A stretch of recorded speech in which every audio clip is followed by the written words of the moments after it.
Hey everybody, welcome to another edition of the J&J Sports Express for Week 9 of the NFL season 2022. I'm your co-host, Jeff Cadillac, and as usual, my co-host for the evening is JB Ellis. JB, how are you doing tonight? Doing good. We had some Champions League soccer this afternoon. Love Champions League soccer. The NBA going on right now. A couple of days till Thursday night football. Well, tomorrow's Thursday night football.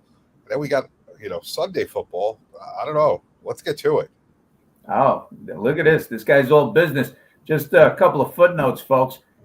I went 11-4 total last week for the NFL. If you're not reading my website or you're not watching following me on Twitter for my best bet of the week, which is 6-2. I mean, I'll tell you something. I loved me some San Francisco last week. I said it was going to be the CMC show, and he didn't disappoint.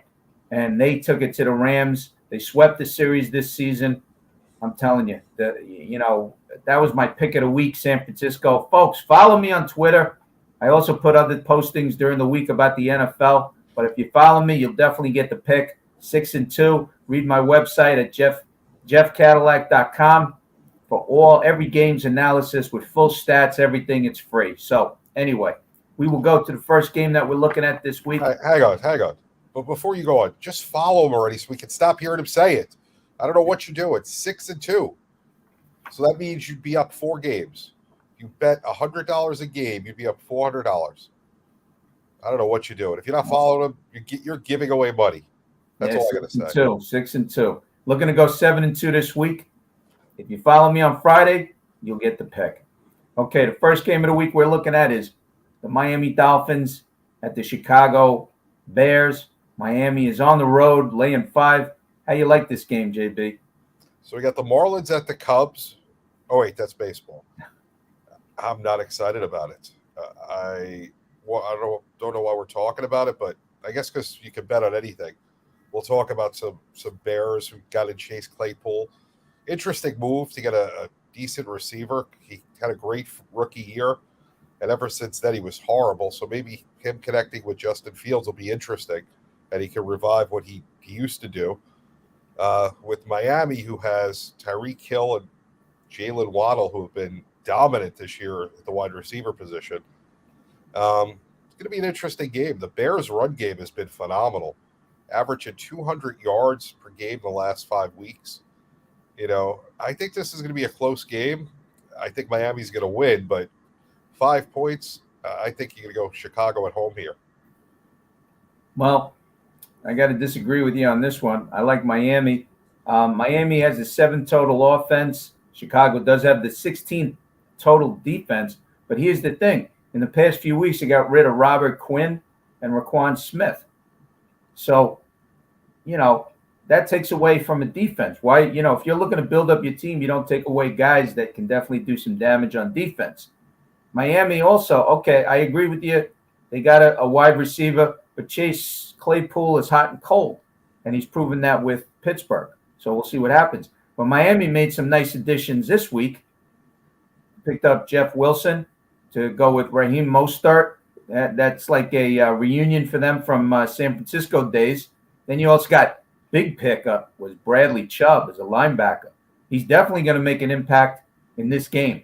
He doesn't have to look at any game plan because he just has to do what he was doing in Denver. I'm surprised about that move with Denver, getting rid of a guy like Bradley Chubb. Maybe they were thinking, the cap, maybe down the road. They were thinking they couldn't afford him, something like that. Who knows? But it's definitely a good addition for Miami. And that'll definitely, shore up their run defense. Because Denver was very good against the run.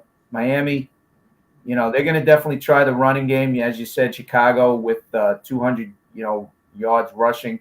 Last week was more of a catch-up against the Dallas Cowboys. They got blown out. That was a big catch-up game for the Bears and at Dallas. So looking at a team that's basically playing catch-up the whole game, I don't really take their stats too seriously. Because the other team is also knowing that they're going to win. So they lighten up a little bit. They don't play as hard defense. They know they're going to win. They let it go a little bit. Miami is off the big catch-up game, you could say. But the win against at Detroit last week. So that's important too. They were down in that game, but Detroit has no defense. And Miami came back nice. They won that game. I think they're going to beat Chicago outright in this game. I think they'll win by a touchdown. That's how I like that. Listen, we're not talking about who has the better beaches, lake beaches versus ocean beaches, who has the better nightlife. We're talking about which team is going to cover the spread. It's Bears all the way. So let's just, I ain't talking beaches. I ain't talking peaches or beaches. I'm talking Miami's going to win this game by 7. I don't know, but thank you, Penman Sports, for the shout out.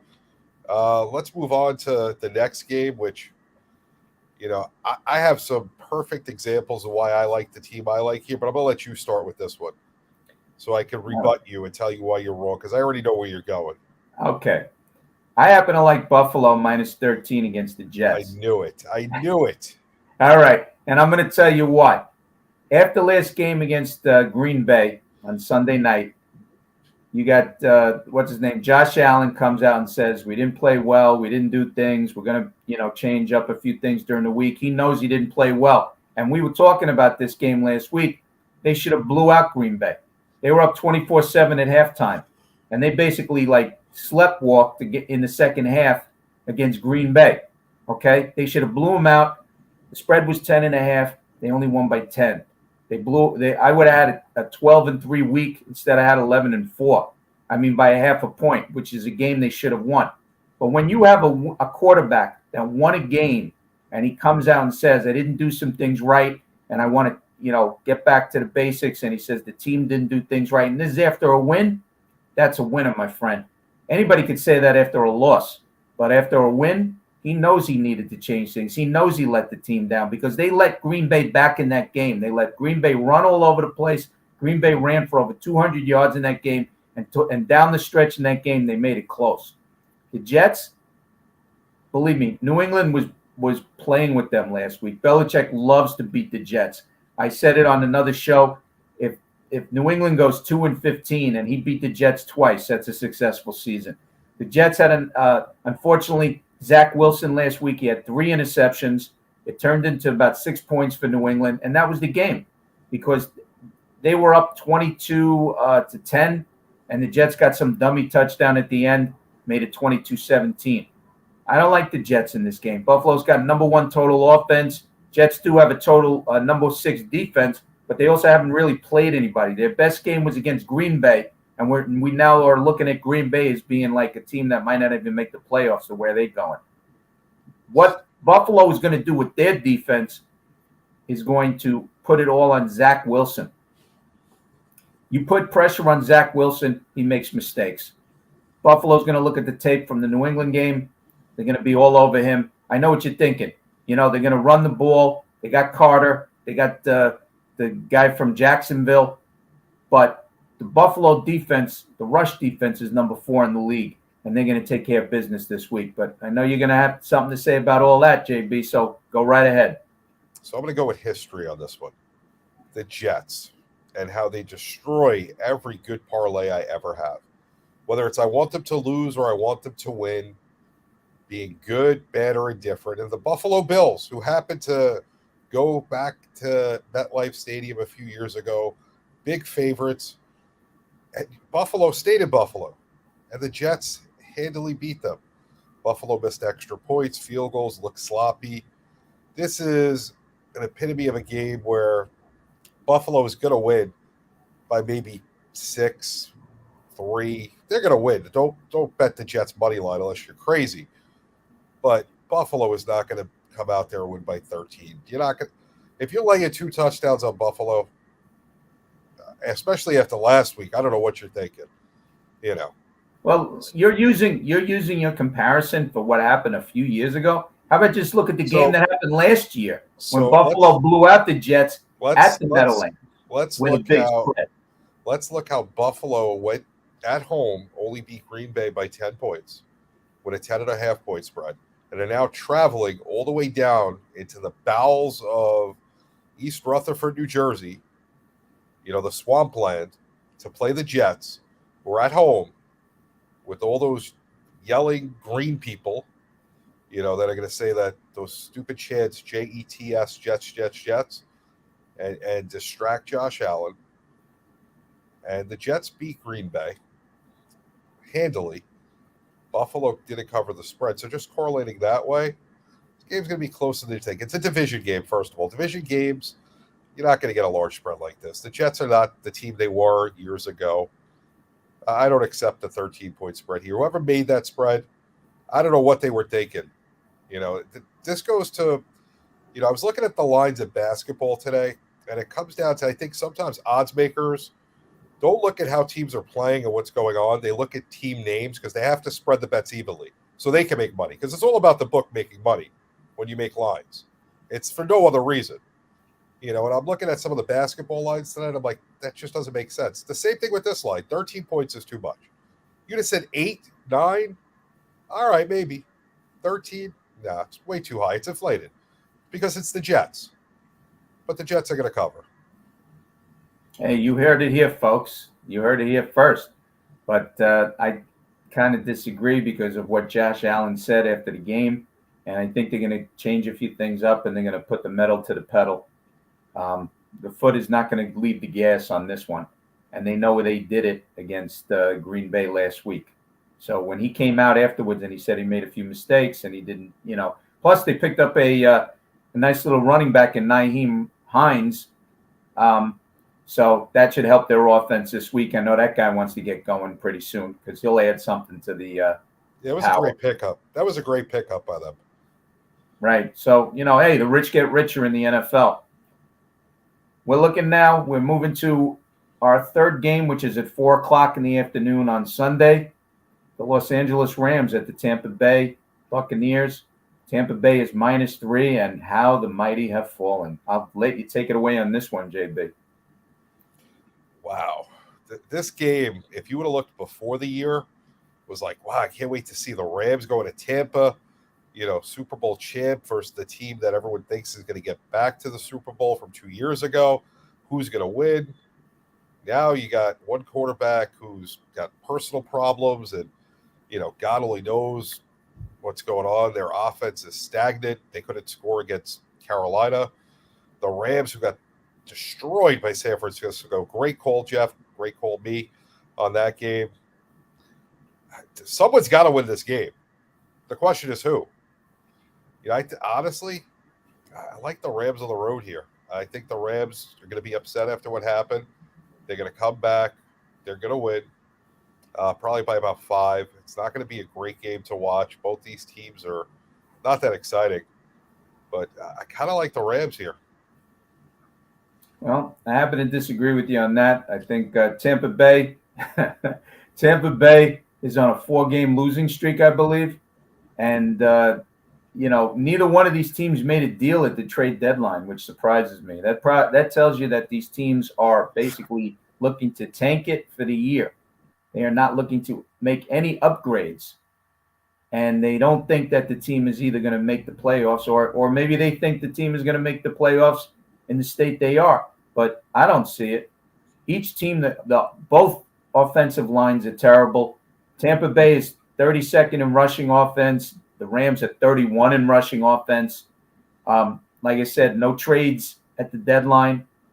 Both of these teams, look, I've said with the Rams, Stafford is just not the same guy that he was last year, and it shows. He's got no support in the backfield. Brady's got no support in the backfield. All of a sudden, Fournette has become basically invisible. The defenses on these teams for the Rams, they're always out of they're at the wrong place at the wrong time. San Francisco, they manhandled them. It wasn't even funny. And, you're talking about Tampa Bay with the defense. You can't, they need to stop somebody. If this is the game that Tampa Bay is going to win, I like Tampa Bay being at home.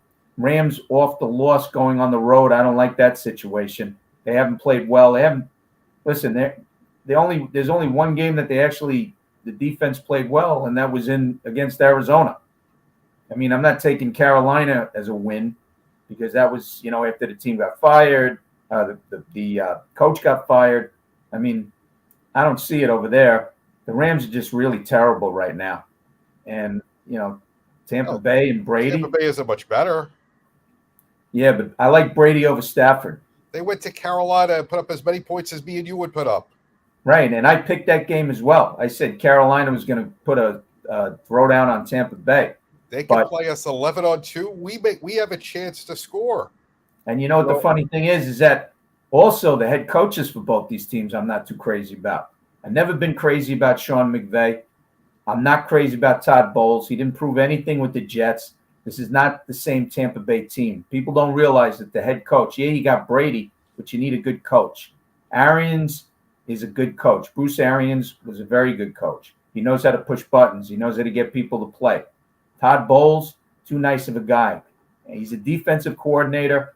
That's his forte. That's what he should stay with. He's not a head coach. And, this game, I see it like 9-3, basically. Yeah, this game is stay away from. If you got the Sunday ticket, there'll be other games on. So, all right, let's go to the fourth game we're looking at, which is Sunday night. Sunday night, you got Tennessee at Kansas City. Kansas City's coming off a bye. They're the favorite at home, laying 12.5. JB, who do you like? This game fascinates because isn't Tennessee on like a great winning streak right now?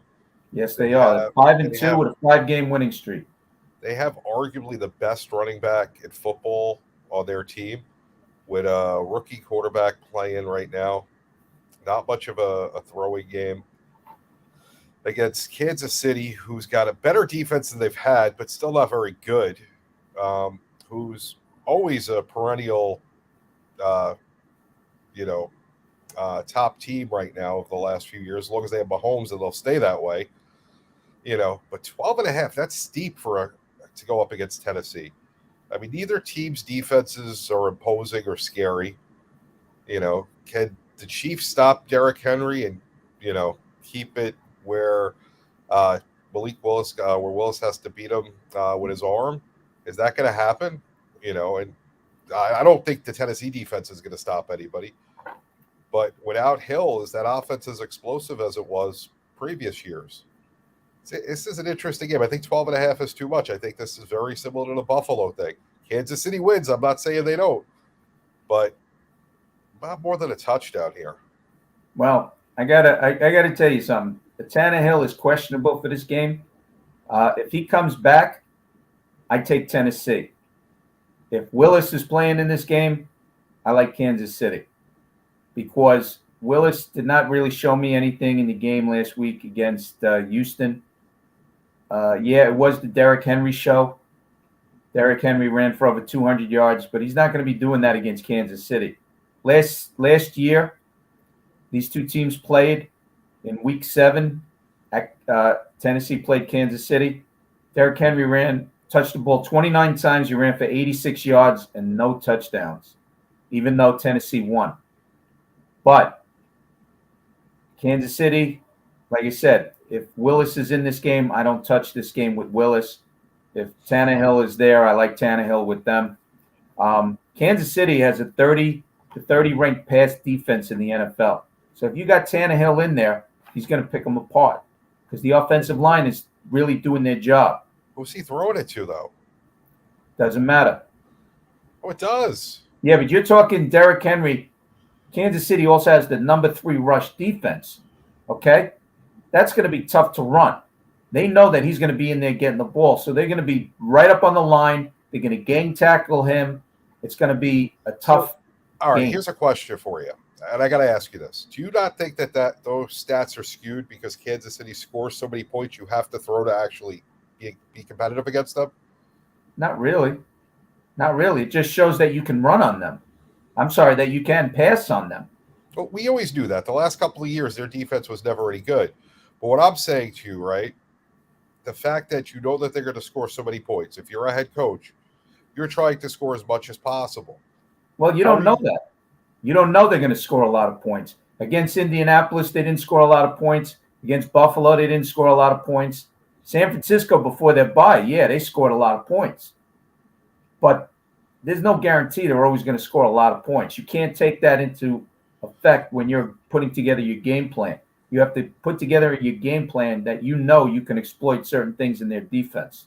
I'm definitely going to go with the rush defense is aided by the fact that they score so many points. Because if I'm coaching a team, I want to score every possession, and I can't take field goals. I got to score touchdowns, so I'm going to throw the ball as much as possible. That doesn't mean that their rush defense is bad. I'm not saying that, if they were No, the rush saying, defense for Kansas City is third. Their pass I don't defense is know, 30th. right? I'm not talking about rankings now, though. I'm saying as far as opportunities go, if you take that defense and you put it on the Jets, where guys are going to run more consistently, do you think it's still ranked third? Just swap defenses for a second. You want to say that the pass defense is good and the run No, defense? no, no, no, no, no. I'm not saying the pass defense is good either. I think overall Kansas City's defense has gotten better. It's still not very good. But if you took that defense and you put it on an ordinary offensive team, so say for example the Jets, right? Their offense is nothing to say, oh my God, it's the Jets we got to worry about. So you're going to game plan differently. Odds are you're going to run the ball more, which is going to lower that third to somewhere around mid-pack. Depends That's who all you I'm got. saying. You know what? There's two factors to that. It depends who you're playing. Depends on the personnel. Depends also on the coaches. You got different coaches. They work wonders. Steve, the defensive coordinator for the Kansas City Chiefs, Steve Spagnuolo, right? Right. He comes out with different schemes. Now, if you take him and you put him on a different team, different players, he might turn them into superstars too. It comes down to the players and the coaches.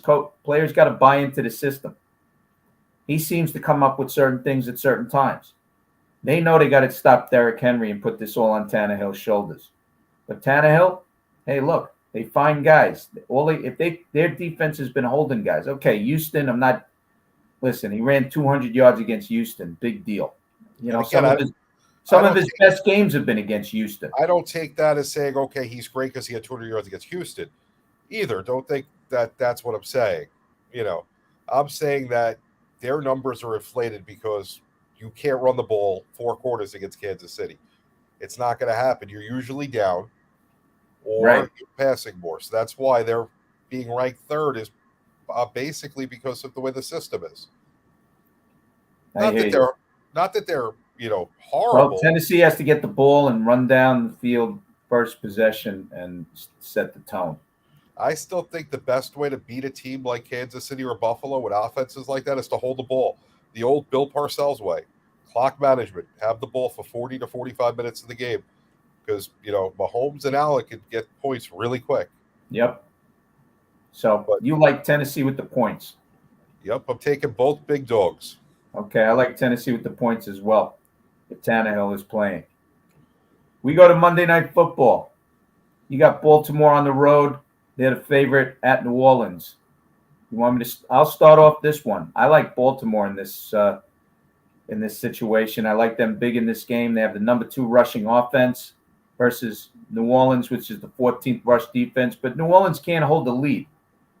They hold leads like the ocean holds water. It's not a question of them even winning. And here's a stat that's really gonna blow your mind for this game. New Orleans has the worst turnover differential in the NFL at minus 1.1 a game, and Baltimore's third in turnover differential at plus 0.8 a game. So you're talking about two teams going in different directions. New Orleans, Andy Dalton is playing probably for a job, but Baltimore, they run like crazy. And Lamar Jackson's also playing for a big-time contract. I think they're going to win this game big against New Orleans. I like Baltimore. So really quick, before I tell you who I like and I don't like, last week, Sunday morning, I got up. I go into my account because now sports betting is legalized all over the world. And I'm looking at the lines, and I'm seeing the Raiders are favored. And I'm confused. And I stayed away from that game because it made no sense to me. And obviously, I thought right. I should have went with New Orleans. I liked New Orleans last week. I didn't think the Raiders were very good. And, it was shocking to see that the Raiders were favored on the road against New Orleans. This week, though, different team. Baltimore's a decent team.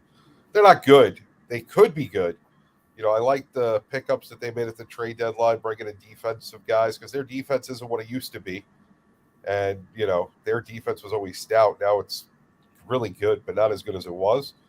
But I do like Baltimore to come in here and actually win in prime time. I think Lamar Jackson's a better quarterback than anybody that New Orleans is going to put in there. New Orleans offense is quite strange. They play with Taysom Hill here and there. They don't have a role for him. They have good running game, but I don't see it doing much against Baltimore. Their passing game, it depends on who's healthy, who's not. I think Baltimore has a shot to win this game, and I like them. So you like New Orleans in this game? Baltimore. Oh, Baltimore. Yeah, Baltimore's nicely rested too. They won against Tampa Bay on Thursday night, and the funny thing is the score was 27-22, but believe me, that's as close as it ever got. Tampa Bay had no shot in that game. They got a dummy touchdown late. They did the onside kick. It was over. Baltimore toys with you. Baltimore toys with you. They picked up a few guys at the trade deadline. They're looking good. I'll tell you something right now. They run the ball. Nobody's stopping them with the run. And New Orleans isn't certainly stopping them. They're going nowhere. I mean, they had a nice win against Raiders because when the Raiders play anybody, for that matter, they lose.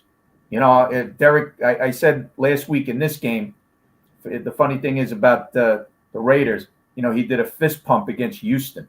Big deal. I said next week against the Saints, he ain't doing no fist pumping. And sure enough, they got blanked. He's a Hall of Fame quarterback, Carr. Yeah.